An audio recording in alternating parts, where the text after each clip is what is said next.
Yang ketiga itu korban perang kayak di Palestina. Oh iya betul. Kita juga di Palestina tetap kirim Pak Rozali. Nah ini kan sesuatu yang terus-menerus kita lakukan. Jadi penting juga menyadari bahwa potensi kurban ini sebenarnya tidak hanya spiritualitas saja, terus ada dimensi sosialnya, tapi ada dimensi ekonominya.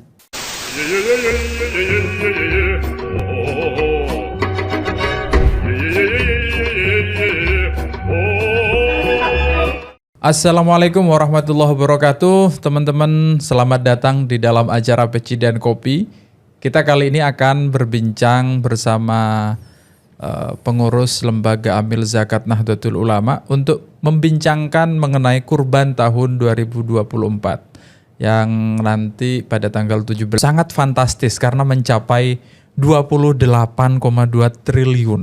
Wow, itu banyak sekali.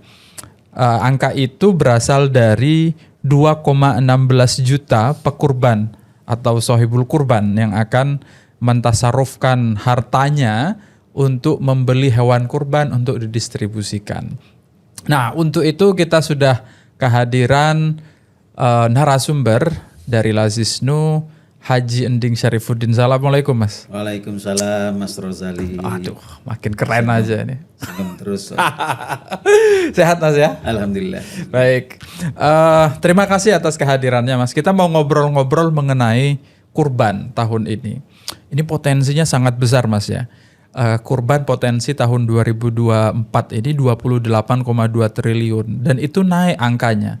Ada tren kenaikan dari tahun sebelumnya yang bukan hanya ya 24,5 triliun. Juga kalau tahun ini prediksinya 2,1 juta pekurban, tahun lalu itu 2,08, artinya ada kenaikan sekitar 80.000 pekurban insya Allah pada tahun ini. Ini 2,28 triliun yang dikelola sama Lazis, ini berapa? Banyak sekali kira-kira. Jadi sebelum itu, nah kita ini kurban ini bagi Lazis itu seperti program nasional Mas ya? Atau bagaimana Lazis? Lazisnu PBNU itu adalah las berskala nasional. Jadi otomatis pelaporan kita tentang pengumpulan seluruh program-program itu sifatnya nasional. Oke. Jadi se-Indonesia, karena di hampir di semua kabupaten di Indonesia kita punya ya. Betul. Las, kecuali beberapa daerah di luar Jawa yang memang masih terbatas. Tapi secara keseluruhan itu benar kata Pak Mas Rozali, itu trennya selalu naik setiap tahun. Oke. Sahibul kurban atau mudhahi, mereka yang berkurban setiap tahun itu trennya selalu naik. Itu Lazisnu tahun ini mengambil tema mahabbah berkurban. Wah, ini temanya yang keren. Jadi ngelanjutin tema waktu Ramadan kemarin, mahabbah Ramadan. Itu kita lanjutkan Ramadan sebagai bagian dari semangat kita untuk menebarkan cinta. Di berbagi kurban itu landasannya adalah mahabbah, rasa cinta kita. Jadi di kurban itu dimensinya kan setidaknya ada 3 ya. Pertama spiritualitas, penguatan spiritualitas, makanya namanya kurban. Kurban itu kira-kira takarrub lah. Itu kan mendekatkan diri kepada Allah, tapi juga sekaligus mendekatkan diri kepada orang-orang yang membutuhkan. Oh iya, betul. Jadi Allah sendiri menyebut dirinya sebagai Rabbul Mustad'afin. Jadi semangat kita untuk mendekat kepada Allah itu diimplementasikan dengan cara dekat kepada kelompok-kelompok mustad'afin yang menjadi bagian dari penerima manfaat setiap program kita di Lazisnu ya. Lalu yang ketiga ada dimensi ekonominya. Nah ini kan peristiwa ekonomi yang luar biasa besar. Ya, tidak hanya berdampak secara spiritual pribadi dan dampak sosial, tapi juga yang keren itu adalah gimana caranya kurban itu menjadi pranata ekonomi gitu. Betul. Yang akan mendorong lahirnya peningkatan ekonomi masyarakat melalui terutama di sektor peternakan ya. Sapi maupun kambing. Itu yang menjadi catatan, yang menjadi PR kita yang harus segera kita tuntaskan ya. Karena ini ke depan Lazisnu ini kan baru ada 2 dampingan kita di Blora sama di Ponorogo. Yang menjadi mitra dampingan kita di peternakan. Maksudnya ada 3. Jual beli sapi. Peternakan, penggemukan sama peternakan. Itu di Cianjur, di Jawa Barat, di Ponorogo sama di Blora. Ini menarik ini. Ya. Langsung ada off takernya langsung ya, betul, gitu. Betul. Dan pestanya setahun sekali dalam jumlah besar. Iya kan, itu kan tidak hanya kurban kan. Iya. Misalnya untuk akikah, di luar itu kan banyak sekali terus. Ya konsumsi harian juga kan Mas. Betul, konsumsi harian termasuk kalau Mas Rozali di Bantul itu kan ada sate kelatak ya. Iya. Saya waktu kemarin ke sana kita ngobrol diskusi dengan teman-teman Lazisnu di Jogja. Itu sate kelatak itu kan dia bukan dari kambing lokal malah di Jogja, malah dia ambil dari luar daerah. Itu potensinya luar biasa. Nah, ini sedang kita discuss juga teman-teman Lazisnu di Jogja untuk memfollow up terkait demand itu ya. Demand itu luar biasa sebenarnya. Ya. Jadi karena Lazis sudah entah berapa puluh tahun melakukan ini aktivitas penyaluran kurban, terus akhirnya ada potensi itu, lalu ada mendampingi komunitas untuk penggemukan untuk bekerja di sektor kurban itu. Betul. Mas ya. Dan itu sudah ada 2 atau 3 tadi? 3 ya. Oke, menarik sekali. Nah, kita bicara mengenai potensi tadi itu Mas ya. Kalau tadi disebut ada tren tiap tahunnya kenaikan dan seterusnya. Nah, tren yang dikelola oleh Lazis ini bagaimana Mas? Ya, nah kita kan kalau setahun itu kira-kira kalau hasil pemeriksaan atau laporan kita dari Basnas yang sudah melalui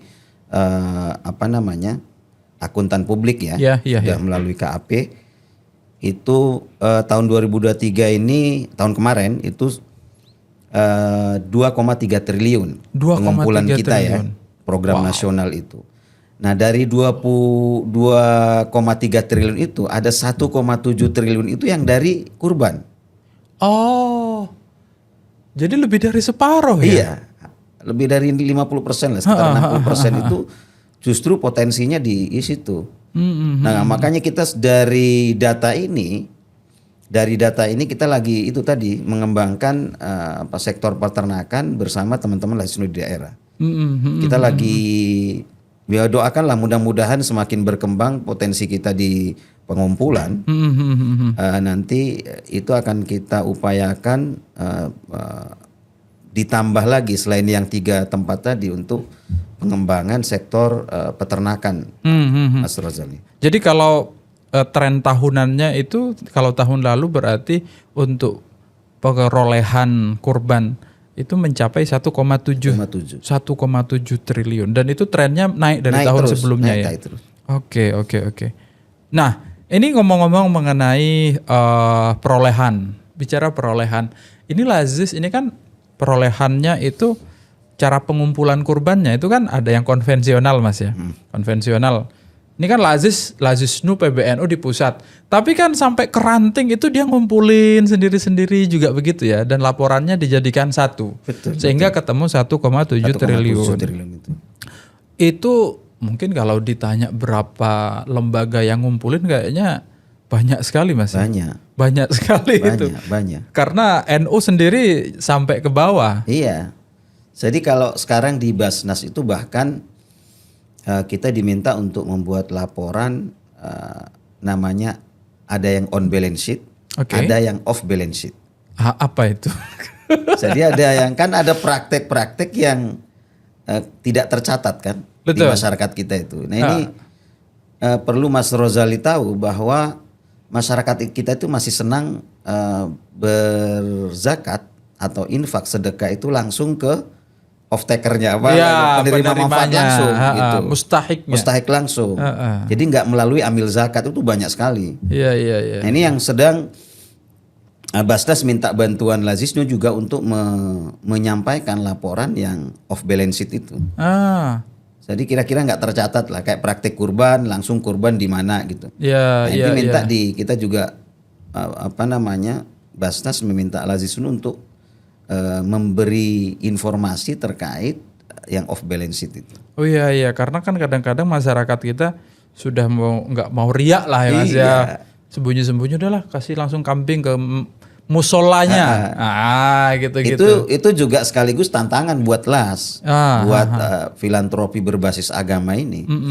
Ini menunjukkan pentingnya LAS itu untuk profesional, akuntabel, dan semakin dipercaya di masyarakat gitu. Betul. Ini kan bisa dua hal.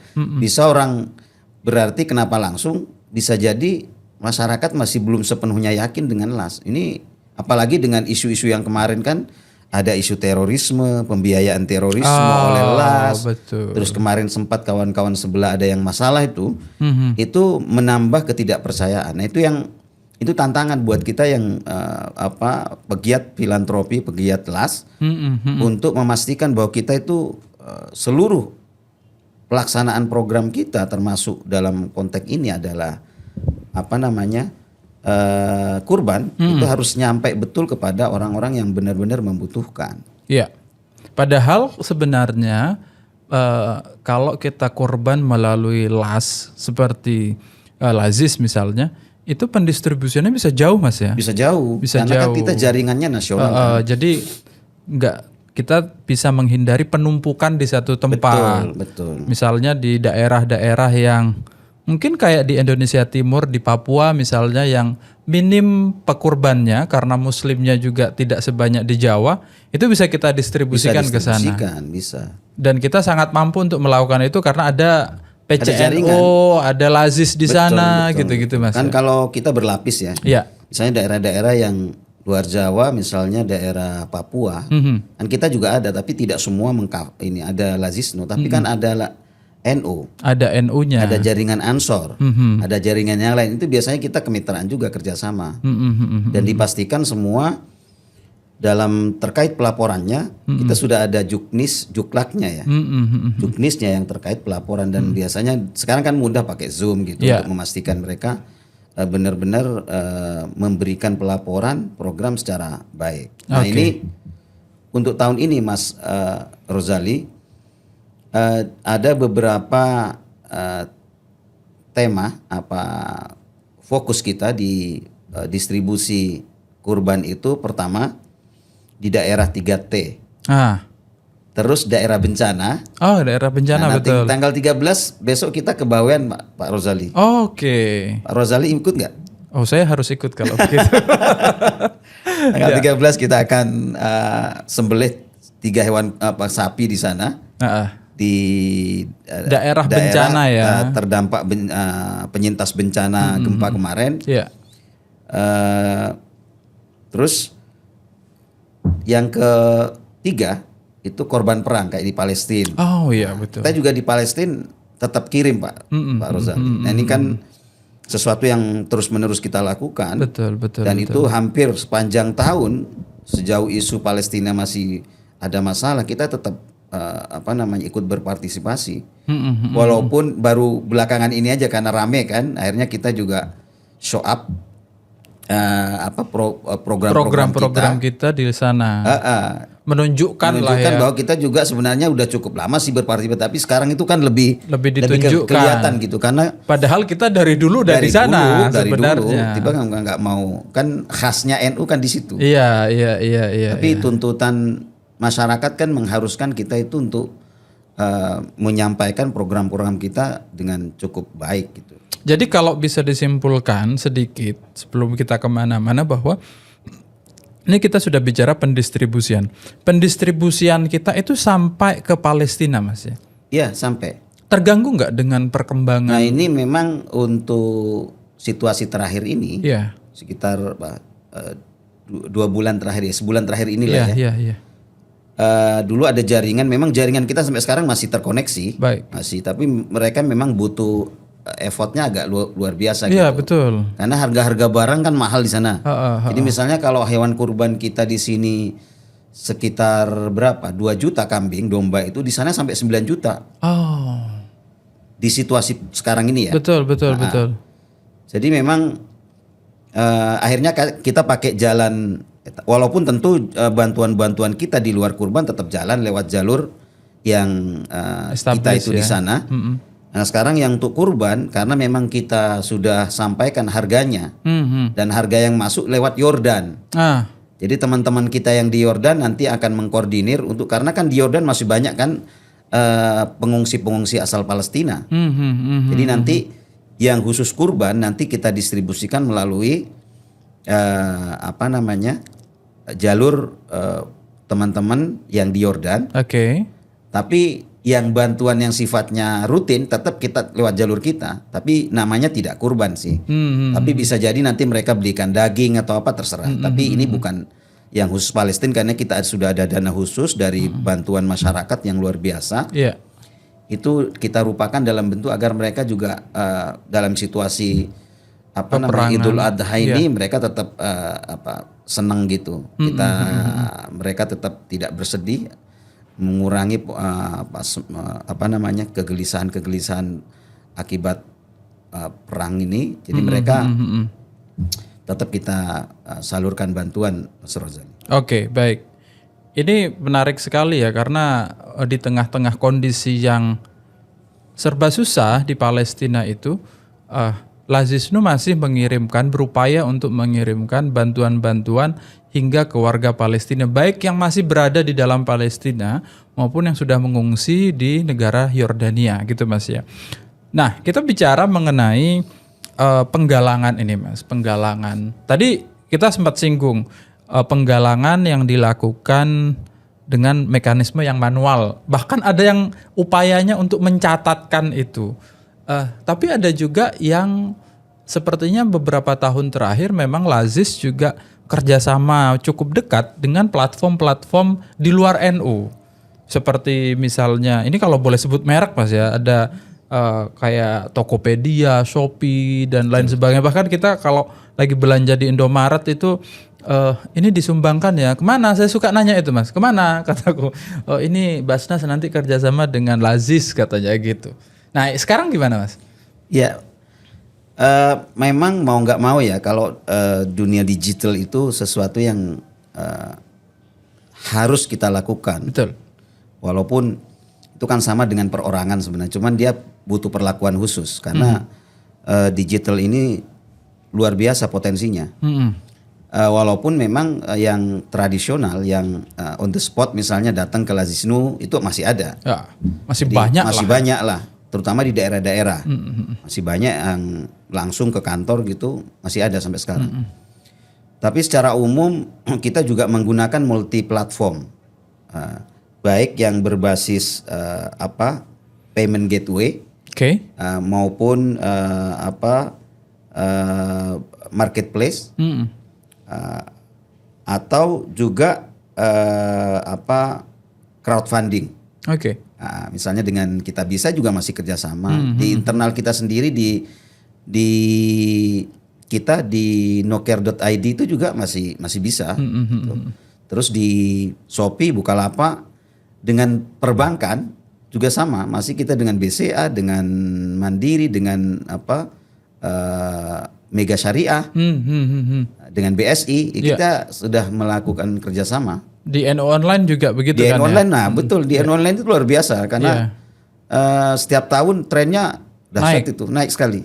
Dan mudah-mudahan nanti kita berharap tim NU Online juga nanti kita ajak kerjasama untuk meningkatkan potensi yang sifatnya digital ini. Nanti kita harapkan Mas Rozali bahkan termasuk suara NU saya kira.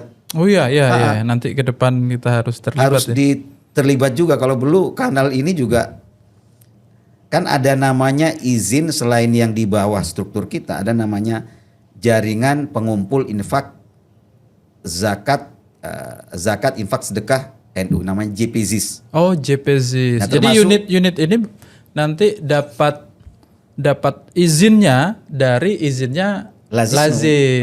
Perpanjang tanganannya Lazis. Betul. Itu namanya jaringan kalau di struktur kelembagaan kita ke bawah itu kan unit pengumpul, unit pengelola zakat namanya infak sedekah. Tapi kalau yang di luar kayak NU online, terus TV9 terus juga masjid. Itu JP. Nanti nama izinnya JPZIS. Jadi dibolehkan mengumpulkan zakat infak sedekah itu dengan menggunakan izin Lazisnu. Oke, baik. Nah, kalau yang selama ini kelihatan itu Mas, trennya yang dikumpulkan melalui platform-platform itu gimana Mas? Meningkat juga? Tinggi. Tinggi ya? Tinggi, luar biasa. Ini kan terutama karena yang mungkin tidak banyak pemirsa ketahui atau kita semua ketahui. Anak-anak muda itu trennya tinggi loh. Untuk mengumpulkan zakat untuk berdonasi itu. Untuk berdonasi. Oke. Itu saya juga heran kok, luar biasanya kan. Memang kalau berdasarkan penelitian kan memang anak-anak muda Gen Z ini juga ternyata berdasarkan survei termasuk Al-Farah Institute yang saya baca bahwa bagi dia agama itu sesuatu yang masih dianggap penting gitu. Dan hampir berapa itu tinggi sekali. Anak-anak muda menganggap bahwa agama itu masih dianggap penting. Itu artinya relate dengan misalnya potensi bahwa Indonesia tercatat selama 3 tahun berturut-turut itu sebagai negara paling dermawan. Nah ini kan itu bersumber salah satunya adalah yang meleverage adalah karena ajaran-ajaran agama dalam konteks bersedekah, dalam konteks sukarelaan. Ini ada tantangannya tersendiri nggak Mas ketika kerjasama misalnya dengan platform, misalnya ini kan nanti contoh misalnya tutupnya ini kan lama ini, jadi dari sekarang sampai nanti tanggal 17 ya, 17 itu pada jam berapa nanti tutupnya itu? Pendaftaran di mana-mana itu? Kalau kurban itu kan kita close sampai tanggal di hari tasyrik pertama. Oh, hari tasyrik pertama. Kalau 17 berarti tanggal 18-nya. Oke. Di 18 kita sudah kita close. Karena kalau terlalu mepet kan susah pendistribusiannya. Tapi biasanya dengan kan kita kadang pakai vendor. Iya. Ya vendor, teman-teman yang sudah menjadi jaringan kita, harga sudah DP duluan beberapa. Nanti dengan vendor itu kalau sudah kerja sama biasa, kalau misalnya ada 5 kekurangannya lebih itu biasanya mereka sih nggak ada masalah gitu. Tapi selalu kita DP duluan. Oke. Untuk kunci harga itu. Baik. Dan setelah Lebaran kan justru lebih murah jatuhnya. Oh iya. Karena setelah tasyrik itu. Iya kan, semakin ke akhir kan semakin murah tuh. Daripada nggak laku. Jadi kiloan biasa nanti. Iya. Jadi sate tengkleng lagi itu. Nggak jadi itu. Nah, bicara mengenai potensi, kita sudah ini ya, ternyata memang seiring naiknya potensi kurban dari tahun ke tahun, di Lazis juga meningkat. Terlebih lagi karena ada juga kerjasama dengan platform-platform. Nah, mengenai pendistribusian, saya kira di Lazis tidak ada masalah ya Mas. Kalau di dalam negeri itu jaringan se-Indonesia, terus kemudian sampai juga ke luar negeri. Nah, ngomong-ngomong mengenai, saya ingin tahu Mas, bagaimana potensi para muzaki orang yang akan berkurban dari PCI-NU Mas? Bagaimana selama ini yang PCI-NU itu?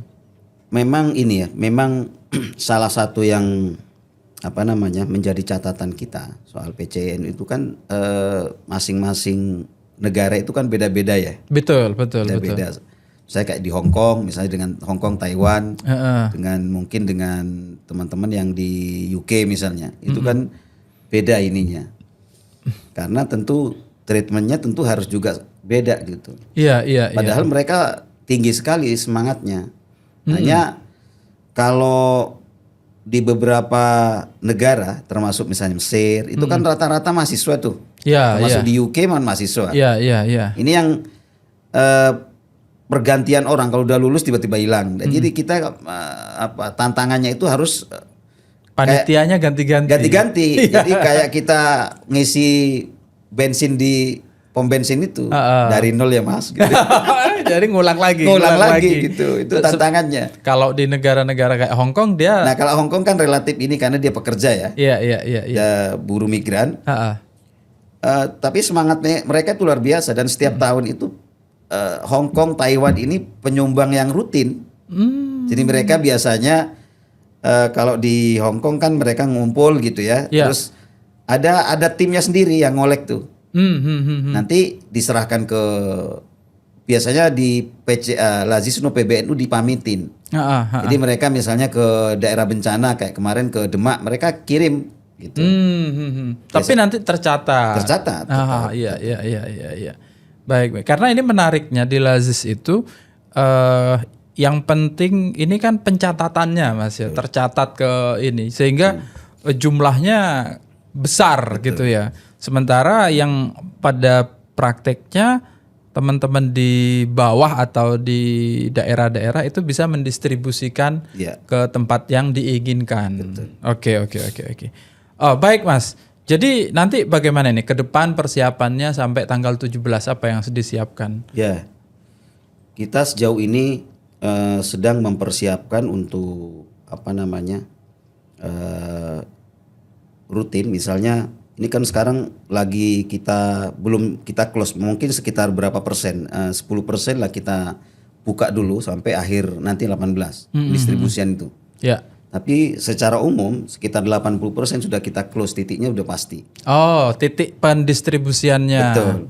Jadi sekarang termasuk spanduk, banner, mock-up, desain-desain untuk kepentingan pelaporan itu sudah disiapkan semua sama tim nasional, nanti dikirim ke daerah. Agar cepat ya, begitu ada sapi kambing masuk, langsung sudah siap. Foto semua gitu.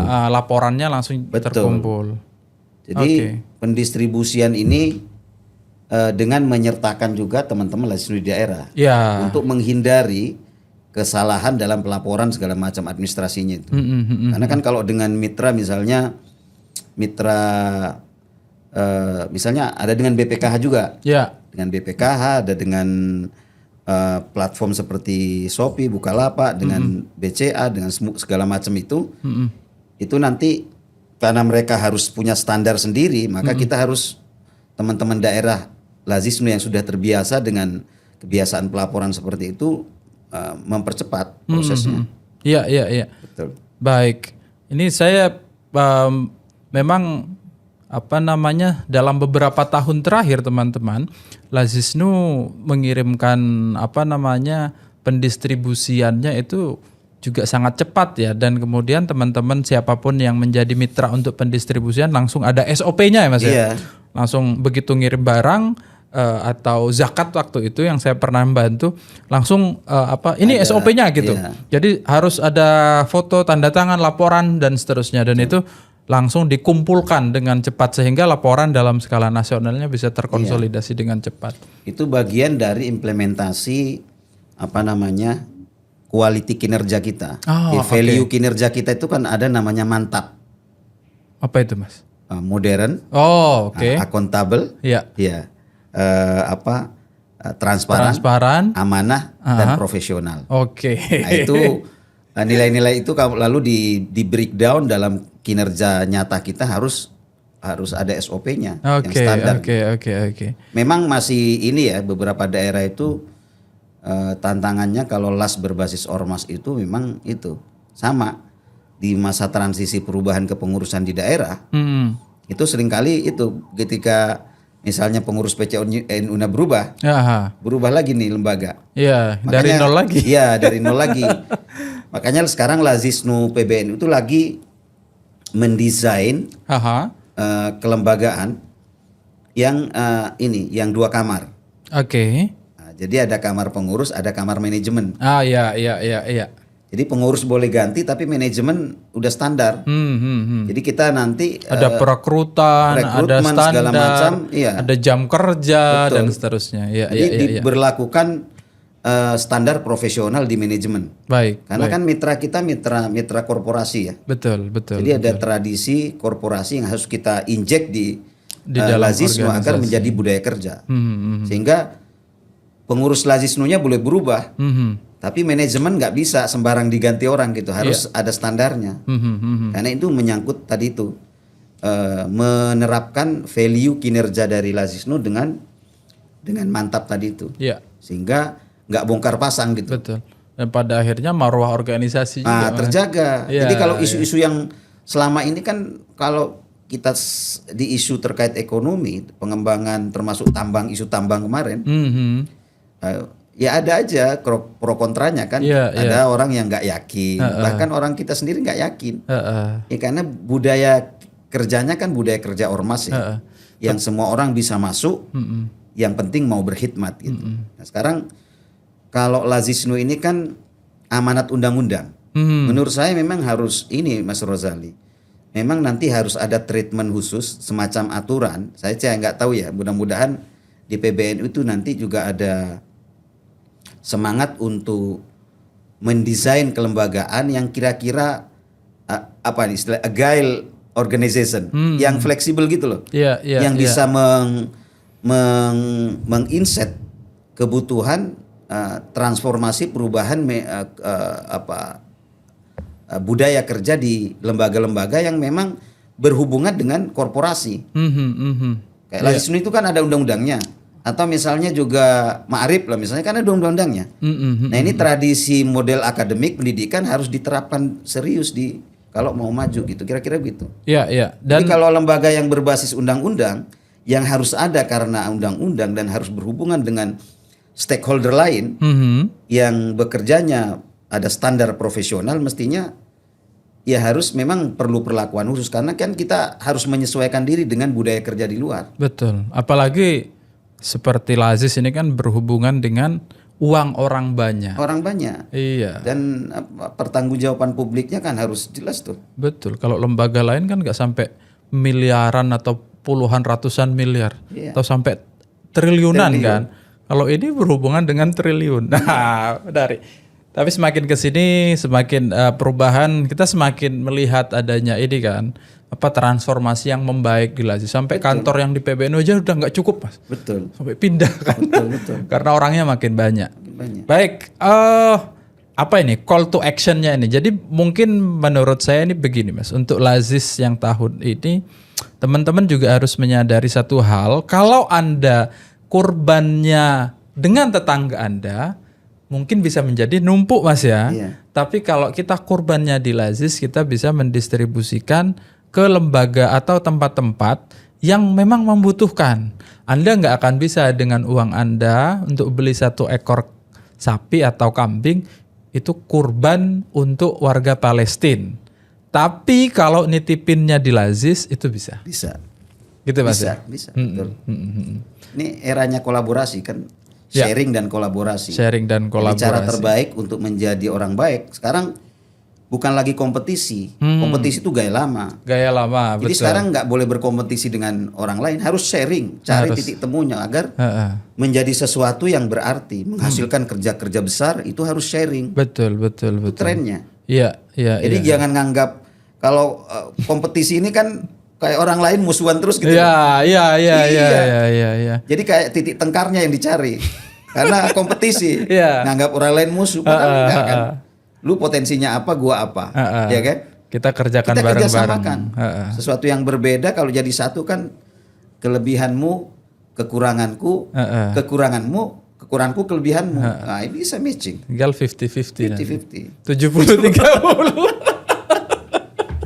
Baik, Mas Ending, sebelum kita akhiri ada closing statement mungkin untuk dalam konteks kurban hari ini? Iya, saya kira hampir semua ajaran Islam itu uniknya dan bisa diterima oleh semua orang dan semakin berkembang dan termasuk NU.